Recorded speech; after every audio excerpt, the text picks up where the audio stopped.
E aí, meus amigos, tudo bem com vocês? Olha, segundo vídeo do dia, eu tinha prometido para vocês hoje postar 3 vídeos, mas eles formam um raciocínio, tá? Então o primeiro eu já postei dizendo qual que é a situação do Carlos Bolsonaro com a Polícia Federal, que ele pode ser preso a qualquer momento, ele pode ter a prisão preventiva decretada a qualquer momento, então a situação é muito grave para ele está desesperado. O segundo é sobre o Sérgio Moro, né, sobre essa demissão dele, que parece que ele foi comprado pela Carla Zambelli, se sentiu ultrajado, estava sem autonomia, e como ele é muito íntegro, ele resolveu sair. Não é nada disso, eu vou te explicar. E mais tarde eu te convido para voltar aqui, que vai ter um terceiro vídeo explicando por que o próximo da fila é o Paulo Guedes. Tá? Isso já está desenhado também, eu vou explicar porque quando acontecer você já sabe o que está acontecendo. Antes, se você está aqui pela primeira vez, meu nome é Roberto Cardoso, eu peço para você se inscrever no canal, deixar um like, porque isso ajuda demais a gente produzir conteúdo, tá bom? Hoje de noite, 19 horas, tem uma live, você está convidado a participar, a gente tem bastante assunto para conversar, tá bom? Olha, o Sérgio Moro quer postar de indignadinho, né? Porque ele não tem autonomia para trabalhar, Bolsonaro quer controlar a Polícia Federal que é dele, e está querendo comprar ele com uma vaga no STF, então ele resolveu sair. Na verdade, gente, insatisfeito com o governo ele não está agora, ele está desde que o governo começou. Eu vou vou recapitular rapidamente para você entender, eu fiz até uma planilha de Excel aqui, ó, minha planilha de Excel, com alguns fatos, só para você ver que a indignação dele existe desde que o governo começou, e ele nunca saiu, tá? Então vamos ver o que aconteceu. Primeiro fato desse governo que já deixou ele chateado. Ele tinha recebido 2 promessas. Ele queria ser indicado para o STF, isso foi público, tá? Não é segredo, ele vem falar agora que ele não se vende, mas a gente soube desde o começo que ele ia ser indicado em setembro para o STF. E ele queria o COAF. O COAF é aquele órgão que controla as movimentações financeiras, foi a partir do COAF que a gente descobriu as rachadinhas, por causa dos depósitos do Queiroz. Ele queria ter essas informações na mão dele. Assim que o governo começou, dançou essa história de COAF, porque era do Ministério da Economia, ia para a Justiça, ia, não ia, acabou que o Bolsonaro transferiu para o Banco Central. Não ficou nem com o Guedes, nem com o Moro. Ali ele já ficou chateado. Na sequência, ele teve que ouvir em público, do lado do Bolsonaro, o Bolsonaro falou que ia nomear um ministro terrivelmente evangélico. Você lembra disso? Então, desde o começo do ano passado, ele já sabe que essa história de vaga no STF já tinha dançado. Bolsonaro não ia indicar o Moro porque ele não confia no Sérgio Moro. Ele não confia em ninguém, ele só confia nos filhos. Então, como o Moro era mais popular que ele não ia dar mais status para ele. Ele estava ali ele ia ficar, tinha abandonado de ser juiz e o Bolsonaro podia demitir ele a qualquer momento. Então ele ficou quietinho, segurou a onda, mas insatisfeito, ele já está desde lá de trás. Aí depois, gente, veio o escândalo de Itaipu. Um escândalo muito grave de corrupção internacional. No Paraguai, o presidente quase sofreu impeachment. Foi assim, um acordo na calada da noite entre o governo do Brasil e o governo de Portugal para mudar o contrato de Itaipu da maneira como a energia era vendida para o Brasil. Isso ia prejudicar o Paraguai, ia prejudicar o Brasil, mas ia favorecer uma empresa particular. No Paraguai esse acordo foi descoberto, o presidente quase sofreu impeachment, 5 altos funcionários tiveram que pedir demissão. Aqui ficou por isso mesmo. Sérgio Moro não fez questão de investigar. Então veja, essa narrativa de que ele quer autonomia para trabalhar, que ele é honesto, que quer interferir, não é bem assim. Tá? Ele viu muita coisa e ele não fez nada. Ele sempre foi subserviente a essa família do presidente da República. Depois a gente teve o caso do porteiro. Vocês lembram do porteiro do condomínio Vivendas da Barra? Que disse que o Rony Lessa e o Elcio de Queiroz tinham citado o seu Jair do 58 no dia do assassinato da Marielle? Bolsonaro mandou Sérgio Moro ativar a Polícia Federal lá para interrogar o porteiro.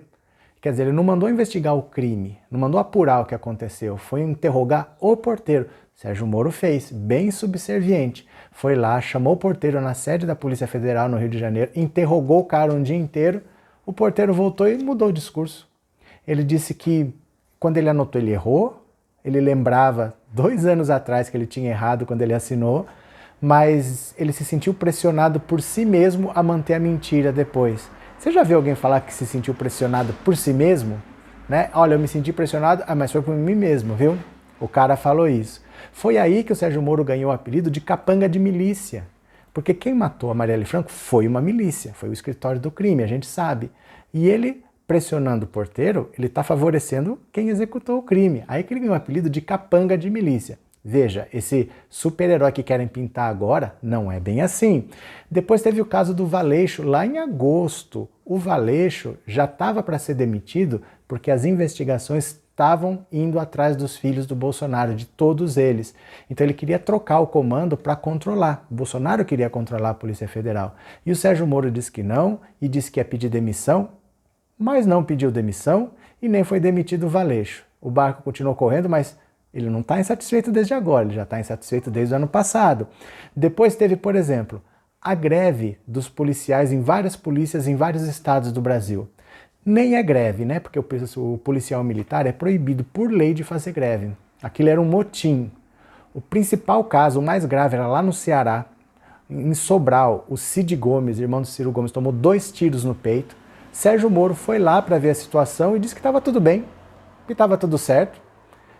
Você vê como ele é subserviente aos interesses do governo federal? É um estado onde o governador é do PT, a situação estava crítica ali, era a cidade do Ciro Gomes, mas ele foi lá e disse que estava tudo bem.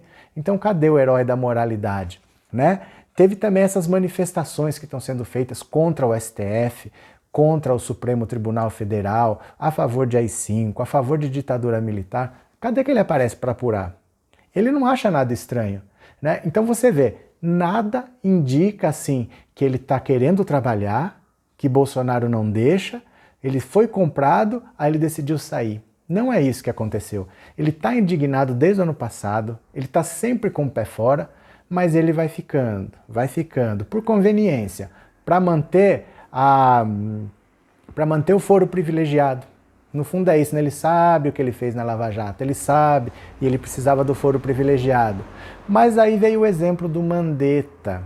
O Mandetta é que foi o start para ele se tocar do que ele tinha que fazer. Porque o Mandetta era um médico, apagado, deputado apagado, virou ministro da Saúde, ministro apagado, mas veio uma epidemia. E ele estava fazendo simplesmente o que a Organização Mundial de Saúde mandava. E Bolsonaro não. Ele não queria isolamento, ele queria que o comércio funcionasse, ele achava que era uma gripezinha, um resfriadinho. E o Mandetta tentando trabalhar e o Bolsonaro não deixava. A popularidade do Mandetta começou a crescer. O Mandetta, que é a favor de privatizar o SUS, começou a dar entrevista vestido de SUS. O Mandetta estava se preparando para sair. Ele construiu uma imagem assim, eu quero trabalhar, Bolsonaro não deixa, eu sou o cara que defende o SUS, aquele discurso, médico não abandona paciente, foi para deixar claro, eu não vou sair, se eu parar de trabalhar pelo Brasil é porque o Bolsonaro me mandou. E aí, como os militares não deixavam o Bolsonaro demitir o Mandetta, foram os militares que seguraram, o que ele fez? Foi lá na Rede Globo, deu uma entrevista no Fantástico, a Rede Globo que o Bolsonaro odeia, o Bolsonaro foi lá e teve que demitir. Aí agora ele guarda essa popularidade antes da epidemia estourar, porque o isolamento está dando certo, gente. O pico que era para ser em abril foi adiado para maio, para talvez junho, mas ele chegará.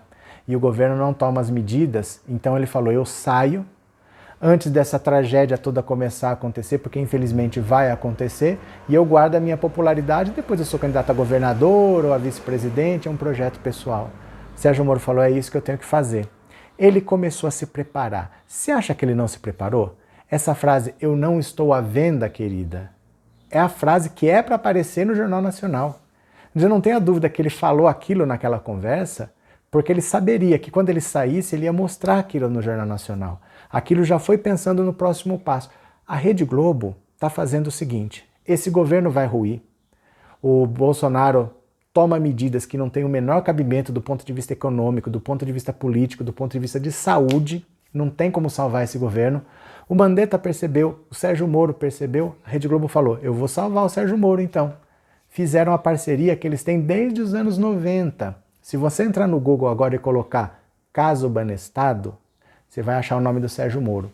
Rapidamente foi um caso de desvio de dinheiro para o exterior, de bilhões de dólares. Muita gente mandava dinheiro para o exterior ilegalmente, sem pagar imposto, sem comprovar a origem, muito dinheiro era ilícito, e eles mandavam através de mais de 100 contas de laranjas. Tudo isso acontecia ali no Paraná, através do Banco Banestado, que é o Banco do Estado do Paraná. E esse julgamento caiu no colo do Sérgio Moro. muita gente do PSDB envolvida, por exemplo, o Gustavo Franco, que era presidente do Banco Central no tempo do governo do Fernando Henrique, ficou por isso mesmo, Rede Globo, Casas Bahia, muita gente estava usando o serviço do Alberto Youssef. O Alberto Youssef é o doleiro que fazia esse processo todo. Muito dinheiro, gente, não dá para levar para o exterior no bolso, numa maleta. Você precisa de um esquema desse, porque é muito dinheiro, o volume é muito grande. Você precisa de um doleiro que faça esse dinheiro chegar lá. O Alberto Youssef que era o doleiro. Então o Sérgio Moro livrou a cara do Alberto Youssef naquela situação, livrou a cara da Rede Globo que estava mandando dinheiro para lá. Só que naquele tempo não havia esse acordo de delação premiada, mas mesmo assim ele fez um acordo de colaboração com o Alberto Youssef. Ele fez um acordo, mesmo que não existisse em lei. Aí ele liberou, pouco tempo depois, deixou o cara livre, o Alberto Youssef, o doleiro, com a seguinte contrapartida: você não vai continuar cometendo esse tipo de crime. Ele falou, beleza. Só que agora, sabe onde que ele está? Envolvido com envio de dinheiro ilegal para o exterior, no caso do Ronaldinho Gaúcho, lá no Paraguai. Por isso que o Sérgio Moro foi lá no Paraguai para tentar soltar o Ronaldinho Gaúcho. Ele não queria soltar o Ronaldinho Gaúcho. Ele queria que acabasse com essa investigação, porque ia esbarrar no Alberto Youssef, que não podia mais cometer o mesmo crime. Ele foi lá para livrar a cara do Alberto Youssef. Essa é que é a verdade. Mas aí a Rede Globo vai tentar salvar o Sérgio Moro, porque esse governo vai ruir.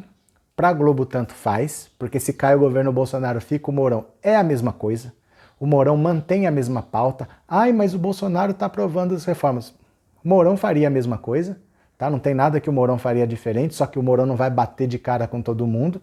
Então, para a Globo, tanto faz. E ela preserva o Sérgio Moro antes dessa tragédia que vai acontecer, maio ou junho, que esse governo vai desmoronar. Ele não desmorona junto, ele fica guardadinho para 2022.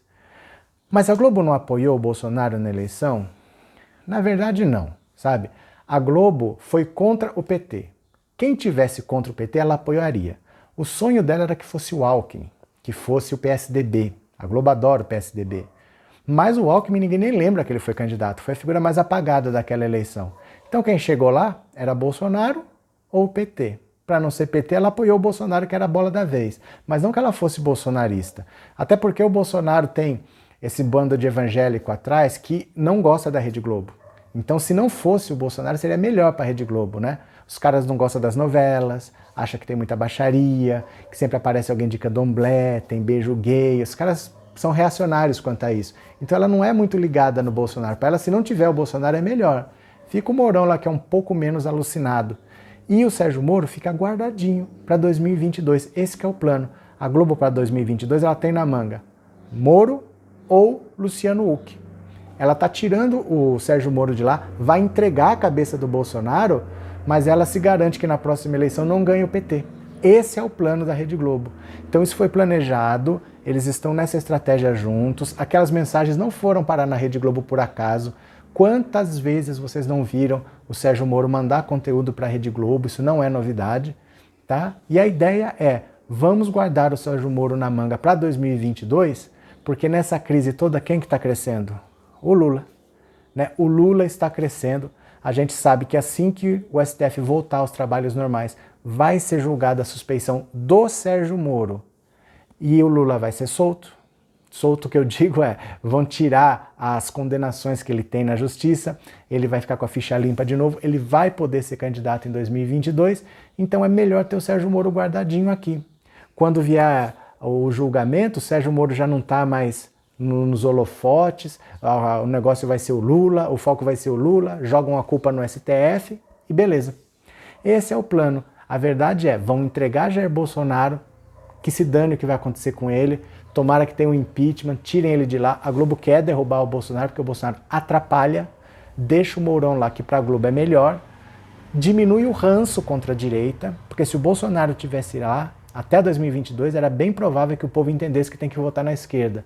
Mas tirando o Bolsonaro, ficando o Mourão, vai ter menos ranço contra a direita, e aí ela vai tentar emplacar Sérgio Moro para 2022. Então isso é um plano arquitetado, não é nada que aconteceu assim, ai, fui comprado, estou insatisfeito, vou sair. Isso foi pensado, eles estão seguindo a mesma estratégia do Mandetta e a vida que segue para eles. O povo é um detalhe. Tá bom? vai ter um terceiro vídeo ainda falando por que o Paulo Guedes agora é a bola da vez para sair desse governo. Espero que você assista, que você vai gostar. Tá bom? Um grande abraço para vocês e eu já fui!